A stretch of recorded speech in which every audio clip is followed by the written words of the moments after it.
सभी को नमस्कार, सभी को राधे राधे। कल हमने सुना था अध्याय 16वां। आज हम सुनेंगे, वाचन करेंगे अध्याय 17वां। नारद जी कहने लगे कि हे राजा पृथु, कार्तिक कृष्ण त्रयोदशी से शुक्ल द्वितीय तक यमराज को प्रश्न करने के लिए दीपक जलाना चाहिए। इससे अकाल मृत्यु आदि नहीं होती। चतुर्दशी को नरक चतुर्दशी भी कहते हैं। उस दिन तिल का तेल, अपमार तथा दूर्वा आदि लगाकर स्नान करना चाहिए। स्नान के पश्चात दक्षिण की ओर मुख करके अपसव्य होकर जल में तिल मिलावें और 3-3 अंजुलि से यमाम, धर्मराज और मृत्यवे, अनंतकाय, कालाय, सबभूत छाय, चित्रगुप्ताय इन मंत्रों द्वारा यमराज का तर्पण करें। फिर सायकाल ब्रह्मा, विष्णु, शिव, यमराज का पूजा करें। दुर्गा के मंदिरों में दीपक जलावें। रात को श्री लक्ष्मी जी का पूजन करें।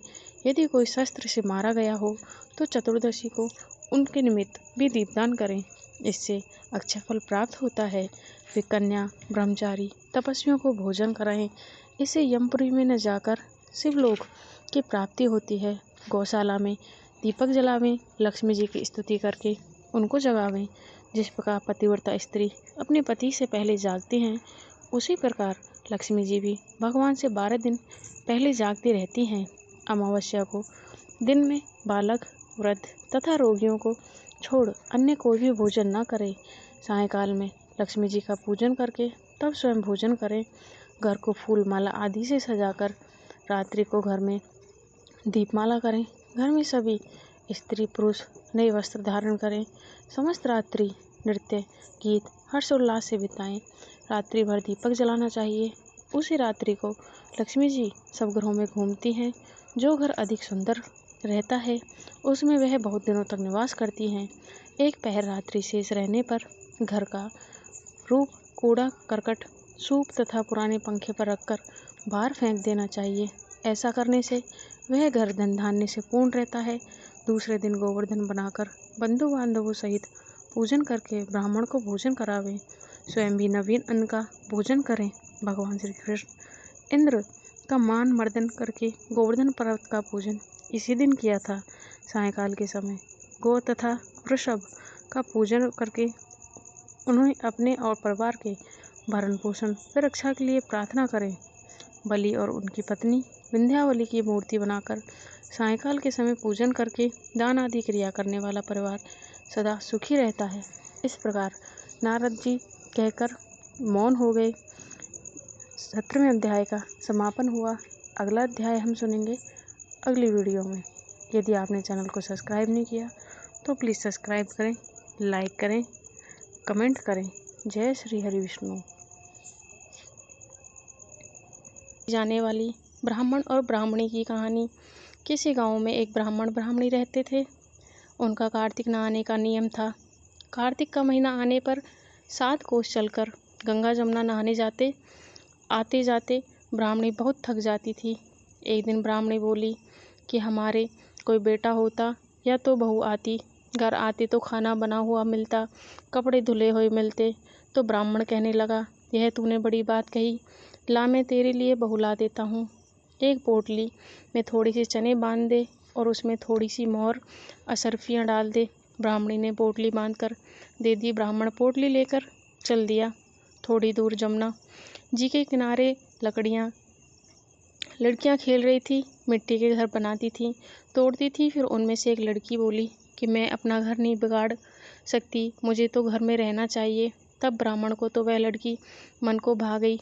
मन में सोचने लगा, यह समझदार लड़की लगती है। वह उसके पीछे पीछे हो लिया। तब वह घर पहुंची तो उसने कहने लगा, बेटी मुझे बड़ी भूख लगी है, अपनी माँ से पूछ ले कि क्या 4 रोटी बना देगी। कार्तिक मास का महीना है, मैं किसी के घर का अनाज नहीं खाता। मेरे पास यह थोड़ा सा चून है, अपनी माँ को दे देना और अपनी माँ से कह देना कि रोटी बनाने से पहले आटा छान लेंगी। तब लड़की कहने लगी कि ठीक है बाबा, तुम बैठो, मैं माँ को कहकर आती हूँ।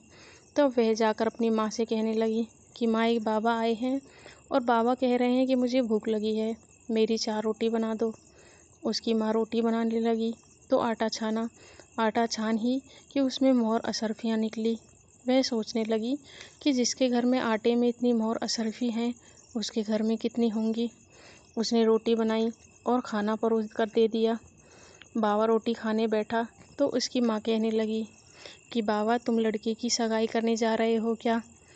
तब ब्राह्मण बोला कि मेरा लड़का तो काशी पढ़ने गया है, अगर तुम कहो तो खांड कटोरे में तुम्हारी लड़कियों को ब्याह कर ले जाऊं। तब उसने माँ कहने लगी, ठीक है बाबा। वह लड़की ब्याह कर ले आया। आकर बोला कि रामू की माँ, किवाड़ खोल, देख तेरे लिए बहू लाया हूँ। तो बुढ़िया अंदर से बोली कि हाँ, दुनिया तो बोली मार ही है, तू मार ले, हमारे तो 7 जन्म के बेटा नहीं, बहू कहाँ से आएगी। तब ब्राह्मण बोला, ना तू किवाड़ खोल। तब ब्राह्मणी ने किवाड़ खोले तो देखने लगी कि सामने तो बहू खड़ी है। उसने खूब आदर सत्कार किया और बहू को अंदर ले गई। और अब उस ब्राह्मण से ब्राह्मणी नहाने जाते देख तो पीछे से बहू का घर सारा काम कर, खाना बनाती, कपड़े धोती, रात में अपने सास ससुर के पैर दबाती। इस तरह करते करते बहुत सारा समय निकल गया। सास अपनी बहू से बोली कि बहू, कभी भी चूल्हे की आंच ख़त्म मत होने देना, मटके का पानी ख़त्म मत होने देना। एक दिन अचानक से चूल्हे की आंच ख़त्म हो गई तो बहू भागी भागी पड़ोस में गई और जाकर बोली कि मुझे थोड़ी सी आग दे दो, मुझे चूल्हे की आंच बुझ गई है। मेरे सास ससुर आते ही होंगे, सुबह 4 बजे से गंगा जमुना नहाने गए हैं। तब पड़ोसन कहने लगी कि तू तो बावली है, तुझे तो यूं ही उठा कर ले आए, इनके तो 7 जन्म भी बेटा नहीं है। पर तब वह बोली कि नहीं, इनका बेटा तो काशी पढ़ने गया है। तब पड़ोसन कहने लगी, तुमसे झूठ बोला है। तो बहू को पड़ोसन की सीख लग गई, पूछने लगी कि अब क्या करूं। तब पड़ोसन ने उसके कान भर दिए और कहने लगी कि जली फुकी रोटी कर, चलनी दाल दे दे, खीर में कचल डाल दे, दाल की कड़ी खीर में कर दे। वह पड़ोसन की सीख लग गई, ऐसा कह कर दिया। सास ससुर गंगा जी नहाकर आए तो आज उन्हें आदर सत्कार नहीं किया, आज उनके कपड़े के लिए खाना लगा कर नहीं दिए। सासू ने खाना खाया तो बोली, बहू यह क्या है? यह तो जली फुकी रोटी है, पलनी दाल है। अब वह बोली कि खा लो सासू जी, तुम एक दिन खा लोगी, कुछ नहीं होगा, मुझे तो जीवन भर पलौनी रोटी ही खानी है। सासू कहने लगी, बहू को तो कुछ पड़ोसी की सीख लग गई है। बहू रात को सो गई, सुबह भागी भागी पड़ोसन के पास गई और पूछने लगी कि बताओ आज क्या करूं। तो पड़ोसन बोली कि 7 कोठों में चाबी मांग ले।